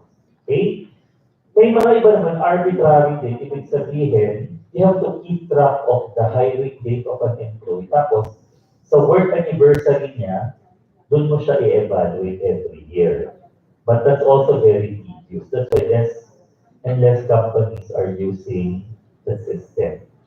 And the third is completion of task cycle. Completion of task cycle is peculiar or applicable to project type of job. Ibig sabihin, let's say sa construction, may construction project na ginagawa yung isang group ng empleyado. They have to build a building. So they will be evaluated upon the completion of this particular construction project. Yan yung completion of a task cycle. Yeah. This one is the completion of task cycle is usually used for employees involved in a project type of work. A project type of work means specific starting and ending time for the project. So you evaluate the employees at the end of the project. Okay? And then another one is who should be doing the evaluation. Most common, sino lang yung nag-evaluate? Immediate superior. Okay? But some companies would like to make it, more rigorous or, make the evaluation more multifaceted. So they try to get data from different stakeholders. That's why meron tayong, aside from evaluation by superior, meron din evaluation by peers or your co-employees. Meron din self-evaluation. Like some companies would, require that there should be an alignment between evaluation by your superior and your self-evaluation. Diba? And then, in some cases, you will even be evaluated by your customer. Customer can be an internal or external customer, someone who is recipient of your output or service. So it can also be a combined evaluation. Pag kinumbine natin, pwedeng maging 360 degree. Pag sinabi natin 360 degree, ine-evaluate ka ng superior mo, ine-evaluate ka ng peers mo, ine-evaluate mo yung sarili mo. In some cases, pag leader or supervisor or manager ka, ine-evaluate ka pa ng subordinate mo. Kaya, 360 degree evaluation. So you try to get evaluation data or information from as many sources as you can. Yan yung 360 degree evaluation. Okay? And then, the IO psychologist is also responsible for training the raters so that the raters or performance evaluators will avoid what we call the common rater errors. What are some of the common rater errors? Okay, some of the common rater errors are leniency or harshness error. Leniency or harshness error is also known as distribution error. Ano yung leniency or harshness? Some performance evaluators are too lenient. Ibig sabihin, mabait sobra. So lahat ng mga subordinates niya, anong ginagawa? Puro excellent ang performance. Yung iba naman, sobrang harsh. Lahat ng empleyado niya, lahat bagsak, walang pumapasa. Yan yung leniency or harsh. Yung iba naman, ginagawa nila yung central tendency para hindi na sila mag-isip lahat average, which is impossible. To counter this performance evaluation rater error, what do companies use? Ginagamit nila yung tinatawag na force ranking or force distribution. Yan. Sa force ranking or force distribution, a performance evaluator will be asked to distribute the performance rating of his or her employees using a normal curve. Let's say may 10% ng empleyado niya nasa bottom 10%, 10% nasa top 10%, and the rest should be somewhere in the middle of the curve. Yun yung tinatawag nating bell curve system, of evaluation. Next is primacy or recency error. What's the difference between primacy and recency? Ang primacy is, let's say, ang evaluation period mo 1 year. Di ba? Pero ang basis ng immediate superior mo ay yung performance mo lang during the first 2 months of the year. Yun yung primacy. Pag yung basis lang niya, hindi siya nagko-collect ng data all throughout the whole year. So, kung kailan malapit na yung performance evaluation, the last 2 months, dun pa lang siya nagko-collect ng data. Yun lang yung basis niya as the evaluation for the whole year. Yan yung recency error. Meron din yung halo effect or horn effect. Ano yung halo or horn effect? Halo effect is using one positive quality or observation about an employee to influence your overall evaluation about that employee's performance. Kasi dahil itong empleyado na to, perfect ang attendance niya, kaya ang ginawa mo ay, dahil nakita mo araw-araw na sa opisina siya, ang aga-aga niya pumapasok. So talagang lahat na areas ng performance niya excellent na kagad. But it may not necessarily be valid pa. Kasi pwedeng araw-araw nandyan siya.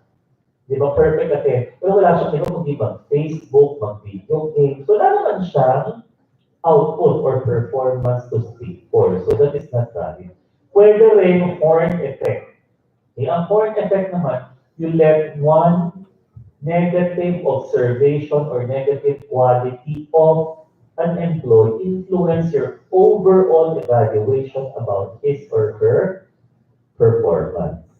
Kasi pwede itong empleyado na to medyo sobrang aggressive or assertive kahit na meron pag may mga ideas yung boss, mahilig siya magtanong ng question, yung mga ganon. Dahil doon, hindi siya gusto nung superior niya. So because of that, yung overall evaluation ng performance niya, bumabate.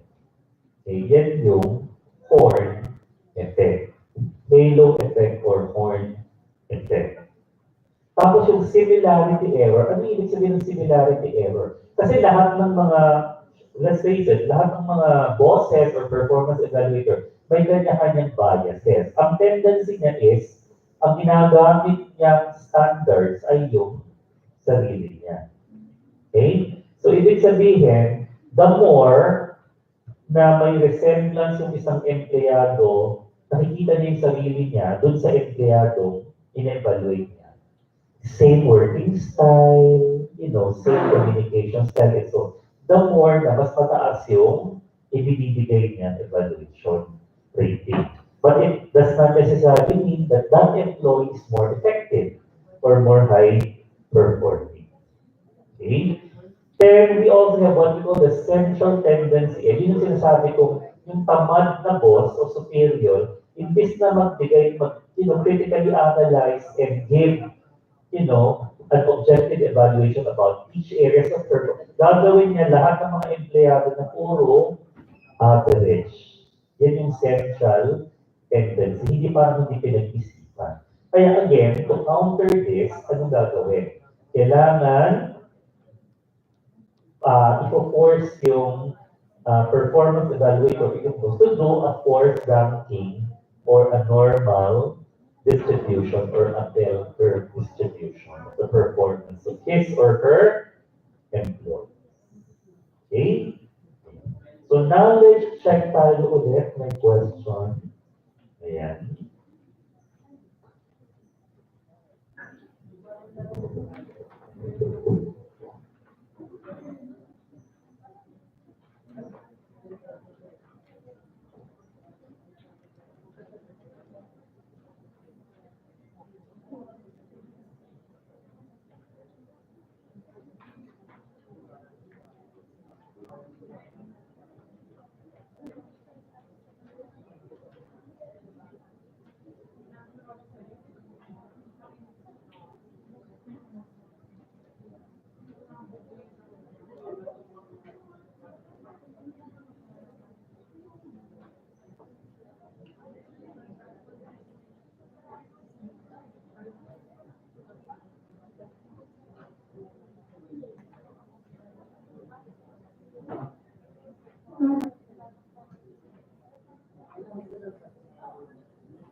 Okay? Nasa kanila na yung microphone. Pasa natin. Pasa natin yung microphone. Nasaan yung microphone? Ayan. Parang nag-skip. Parang nag-skip yung sa line na to. Oo, dito muna. Sa line. Diba, last line is 1, 2, 3, 4. Fourth row, diba? Yung fifth, parang ano, sa 6. Yan, sa tatlo. Oo, sa kanilang tatlo. Sino sa kanila? Walang gustong sumagot? Bakit? O sige, ikaw na lang muna. Sagutin. Ayaw nila sumagot ng question. Number 1. Okay? Number one, what of performance evaluation? Number one, nag-establish ko ng performance standards. Number two is, it is a purpose for terminations, transfers, and promotions. Number three, this is also purpose for merit increase and reward allocations. And then this is also provide the data of training needs and effectiveness. It also provide data for succession planning and career development. Very good. Next. Yan, ipasa mo. Ayan. Babalikan natin tong row na to ha. 1, 2, 3, 4, 5, 6. Row number 6. Later, babalikan natin. Sige. Row number 7 tayo muna. Number 2. Discuss and differentiate the three common types of evaluation instruments. So, ano yung pagkaiba ng bawat isa? Yung una po, graphic rating scale, Likert model po siya. Tapos, yung behavioral observation Yung graphic rating scale, so, Likert model. yes. So, ano ba yung feature ng graphic rating scale? Normally, saan siya ginagamit? Sa what kind of evaluation? It's paired with traits evaluation, di ba? Yung graphic rating scale. And then, yung pangalawa, which is the, Behavioral observation scale yes, measures frequency of occurrence of each desirable behavior. desirable on-the-job behavior. Okay? And then, Behaviorally anchored rating scale or bars. Okay? provide behavioral definition for each level po. For each level of performance. Diba? So, anong ibig sabihin ng exceptional performance? Anong ibig sabihin ng above average performance? So, ano yung mga behavioral indicators ng bawat isa? Okay? Thank you. Next, question number 3. Sa likod naman. Kahit may laman. Oo, sa kasali may kaya po na yun. What are the major features of NBO? For management by objectives. Okay? One of its features is it gives a more objective view of evaluating the employee. Yes, it's an objective measure. And it also prevents biases or preferences of the Yes. superiors. So, ano ba yung mini-measure natin pag sinabi natin MPO? It measures the job outcomes of the employee. The job outcomes or the extent to which an employee is able to achieve his or her performance objectives or performance targets. Okay? Very good. Next, number 4. How to avoid the different types of performance rating errors. Okay? So the different types of performance rating errors are leniency or harshness error, which indicates that the error is either the rater rates the employee as too positive or too negative. Yes. Primacy or recency error indicates that the rater rates the employees from their either their primary primary or first performance or their most recent Privacy performance. or recency has to do with kailan niya kinolect yung data as a basis for evaluating the performance, di ba? Okay. Halo or horn effect, halo or horn effect indicates that the the rating is based on how the employee acts, if he acts positive or negative. Yes. Okay. Similarity error, if the employee is similar to the rater in terms of performance um, uh, or anything related to the work. Central tendency error is the tendency for the rater to rate the employees as on average. Okay, thank you. So basically, di ba yung tatlo, yung leniency, harshness, and central tendency, these are all commonly known as distribution error. Wrong distribution of the performance rating. So, ang pwedeng gamitin to avoid this is to enforce that the performance evaluator have to do a force ranking. Okay, the performance evaluator has to rank the performance of his or her subordinates using a normal curve. Tapos sa primacy, how to avoid primacy and recency error. You have to, okay, require or ask the performance evaluator to start keeping track of the employee's performance from the very beginning of the evaluation period up to the end. Like pwede magkaroon siya ng file or record or diary or critical incident report of each employee from the very beginning of the appraisal period up to the very end. So that during the performance evaluation, pwede niya i-review at tignan yung lahat na data from start to finish. Hindi lang yung based on the very, very beginning of the appraisal period or the very, very end of the appraisal period. Tapos yung sa halo or horn effect, of course, the rater has to be trained to remove his or her own personal bias when evaluating an employee para sa halo, horn, and similarity error. Okay? So those are ways by which the different types of performance rating errors can be avoided. Okay? Do you want me to continue with the next topic or do you want to have your lunch break? You want to have lunch break? Sige. Okay, let's have our lunch break.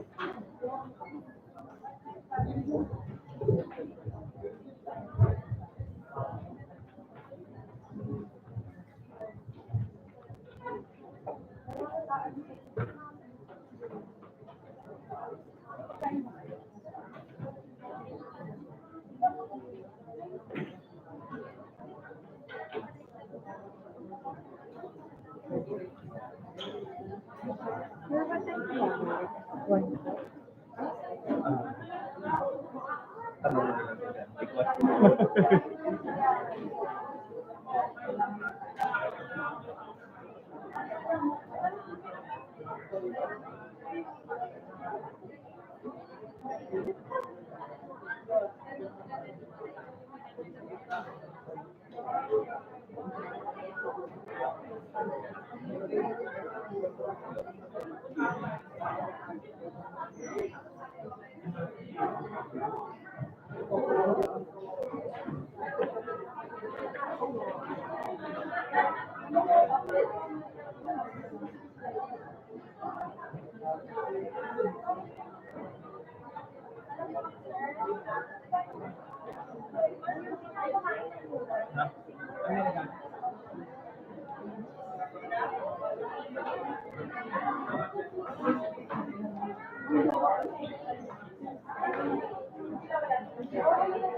Ikaw.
Sa'yo, wala siya dun sa kanya. The rest, pwede yung sa kanya. Kung ano yung sa kanya, parang nakikis ko lang siya out of or parang hindi siya yung ano lang, iba padala ko na yung favorite. Kasi yung expectation kayo or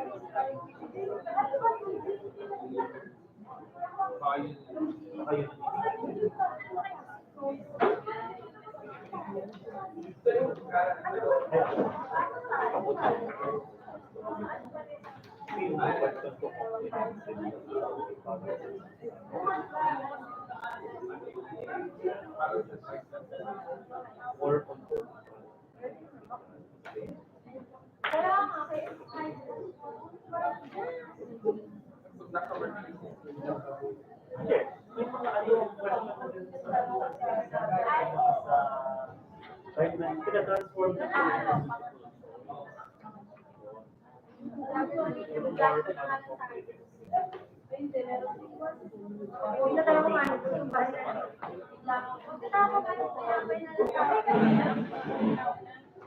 Sige, Master.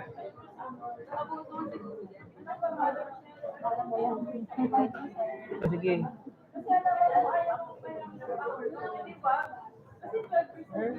Meron mo kayo mga metered envelope?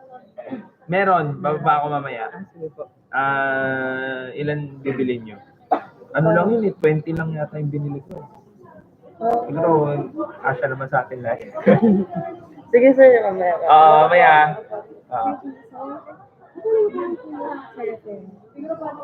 Ako nga pala. Opo, ako po hindi Oo. ko nakapasok.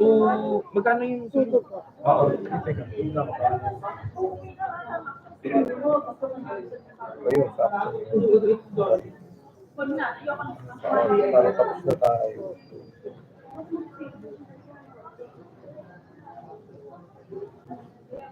Okay, okay. Thank you ah. Mapapasave po yung mga videos. Ay, mamaya, baka Mamaya. mawala. Okay, sige. Sabay-sabay ko ah.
Sir Jacob.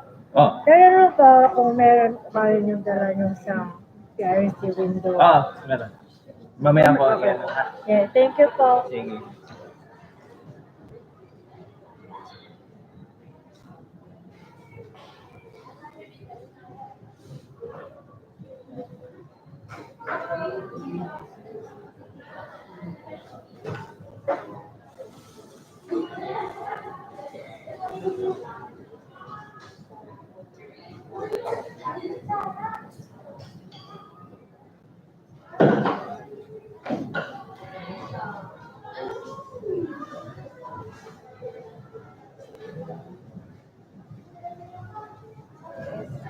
Hindi ka abot ng camera.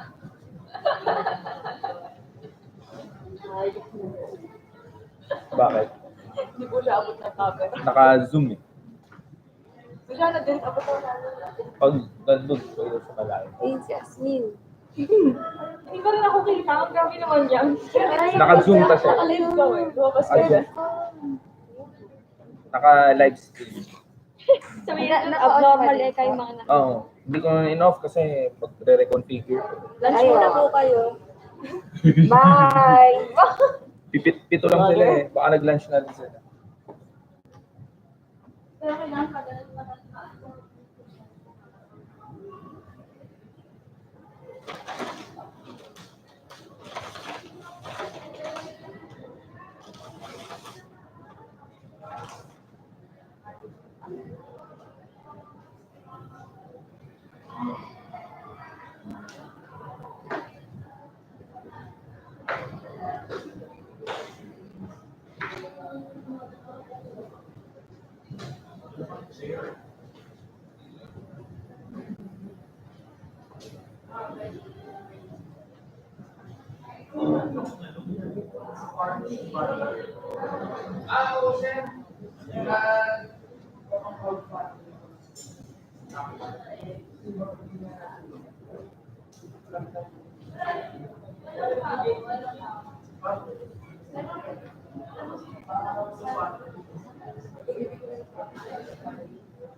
Ano yun?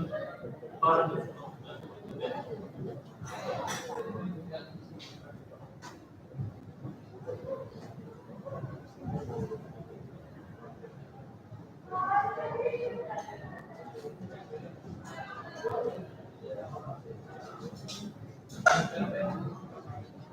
pwede okay.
May publisher.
It's getting smaller and smaller and smaller.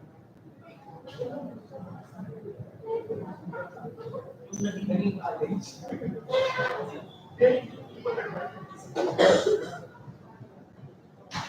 Puro, puro ano lang.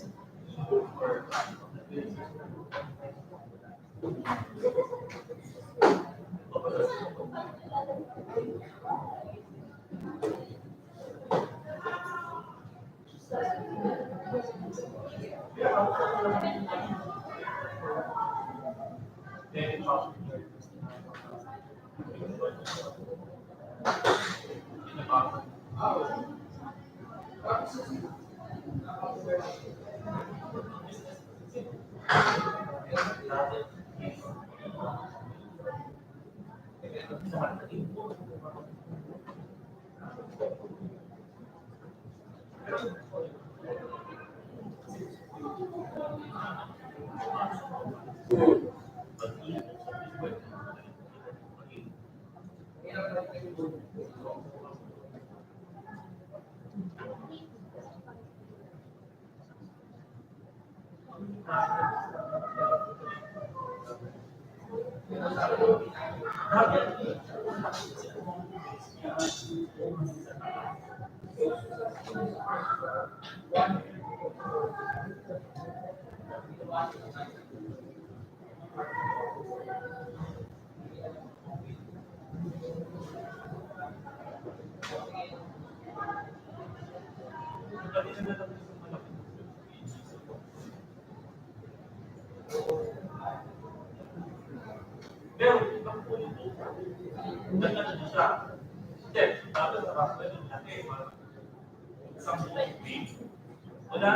Simulan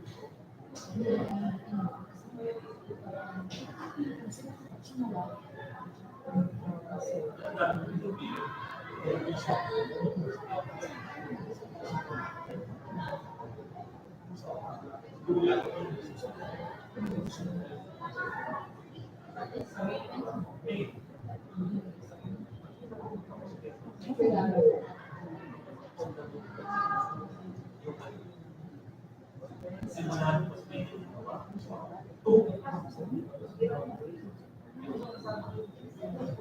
ay wala na sa Carla. Binasa trabaho sa teacher.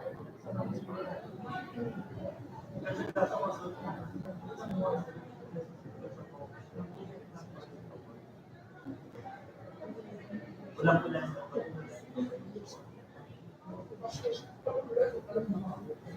nasabi ko, sabi ko nga sa mga, inuulit sila. Kasi open din sa mga paggawa nila.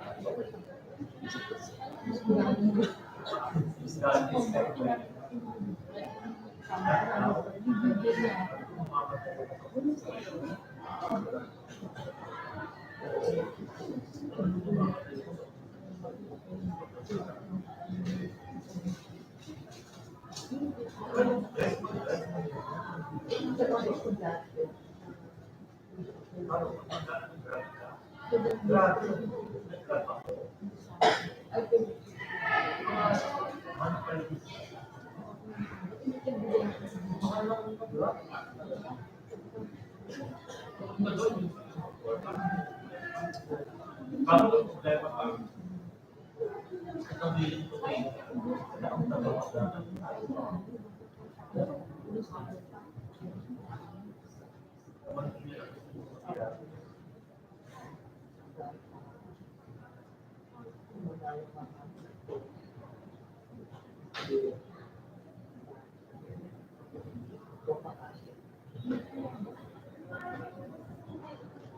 over kasi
Parang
parang master.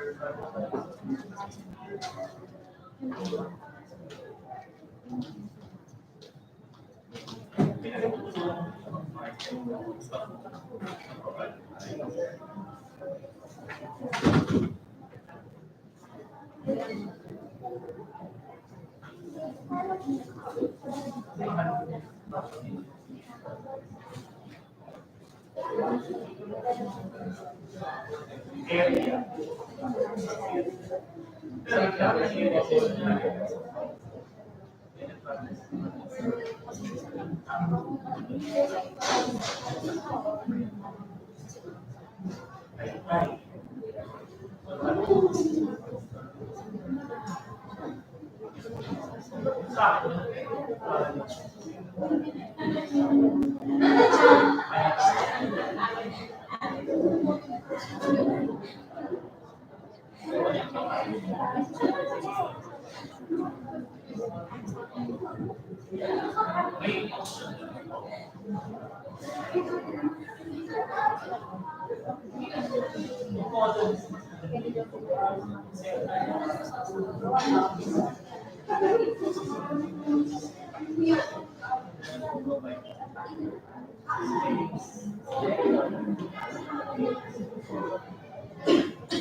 Naka-live pa din. Naka-live pa din.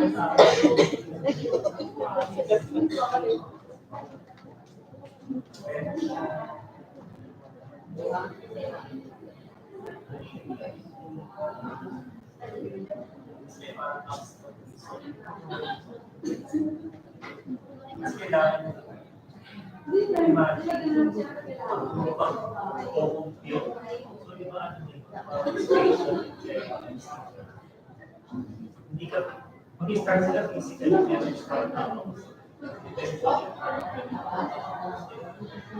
Visualize.